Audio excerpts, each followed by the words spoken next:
It began, as many revolutions do, with a dream, one that refused to die.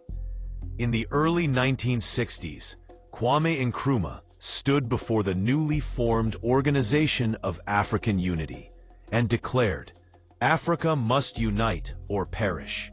His voice echoed across a continent, freshly unshackled from colonial rule. He envisioned a single African government, a shared defense, a unified economy, and a common destiny. But the dream was deferred. National sovereignty took precedence.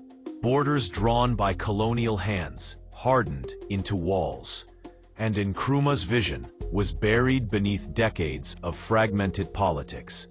Yet the flame flickered on. The reawakening. In 2023, a new generation began to stir. Across university halls in Lagos, Accra, and Nairobi, on podcasts from Johannesburg to Kingston, and in diaspora forums from Atlanta to London, a coalition began to form. They called themselves the Pan-African Progressive Front, PPF, a movement of thinkers, artists, youth leaders, and diaspora diplomats. Their mission: to revive Nkrumah's vision and make it real. They spoke of decolonizing borders, of Pan-African citizenship, of youth-led governance, and of diaspora reintegration. Their message spread like wildfire, fueled by social media, music, and a hunger for unity. The gathering in Accra. By October 2025, the movement had reached critical mass. The PPF announced a landmark summit in Accra, Ghana, Nkrumah's homeland, and the symbolic heart of Pan-Africanism. The date was set, October 20th to 21st. The location: Independence Square and the Kwame Nkrumah Memorial Park. Delegates arrived from every corner of the continent and beyond. Heads of state, youth activists, cultural icons, and diaspora leaders gathered under one banner. Among them were John Mahama, former president of Ghana and patron of the PPF; Ibrahim Traoré, the transitional leader of Burkina Faso; Arikana Chihambori Quao, a fierce advocate for diaspora rights; Julius Malema, the fiery voice of South Africa's youth; PLO Lumumba, Kenya's legal scholar and orator; Samia Nkrumah, daughter of Kwame Nkrumah, carrying her father's torch. The air was electric, drums beat, flags waved. And beneath the statue of Nkrumah, a flame was lit. From his tomb, passed hand to hand among youth delegates, symbolizing the continuity of vision. The Accra Declaration. The second day, the summit reached its climax. A document was unveiled, the Accra Declaration. It was bold, it was radical, it was historic. 18 heads of state signed it, 12 diaspora organizations endorsed it. 50 civil society groups pledged support.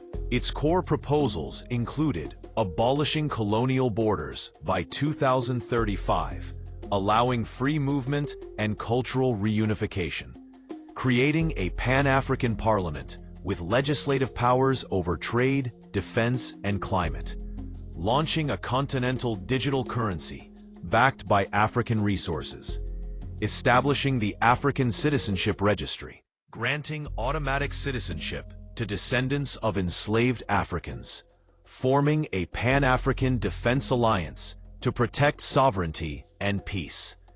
As the signatures dried, a unity urn was filled with soil from all 54 African nations, mixed together as a symbol of shared destiny. The echoes and the resistance. The world watched.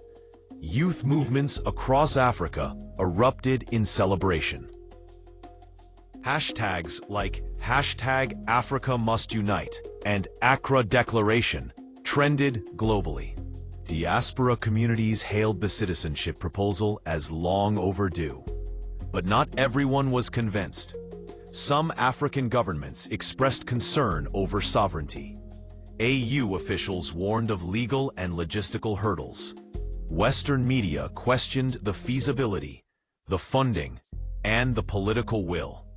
Still, the flame burned on. The road ahead.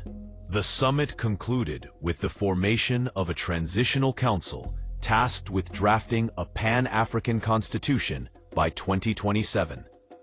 Regional consultations were scheduled in Nairobi, Lagos, and Addis Ababa. Diaspora registration opened via the African Citizenship Portal. The movement had shifted from dream to blueprint. The cultural pulse. Beyond politics, the summit was a cultural renaissance. Burna Boy and Angelique Kidjo performed a remix of Africa Must Unite. Spoken word artists paid tribute to Thomas Sankara and Patrice Lumumba. Visual installations depicted borderless maps and ancestral murals. It was mythic, it was poetic, it was revolutionary. The challenges. The path ahead is steep. Redrawing borders requires constitutional amendments and regional diplomacy. Ethnic tensions may flare. Funding continental projects demands new economic models. And sustaining momentum will require grassroots mobilization, not just elite endorsement. But the movement has something rare: a story, a symbol, and a generation ready to carry it forward. Conclusion. The flame lives on. The Accra Declaration is more than a document. It is a resurrection of a dream. It is Nkrumah's voice, amplified by youth. It is a call to creators, storytellers, and strategists like you, Peter, to shape the next chapter. Whether through documentaries, podcasts, or poetic narration, this moment invites you to script the myth of unity, not as nostalgia, but as prophecy.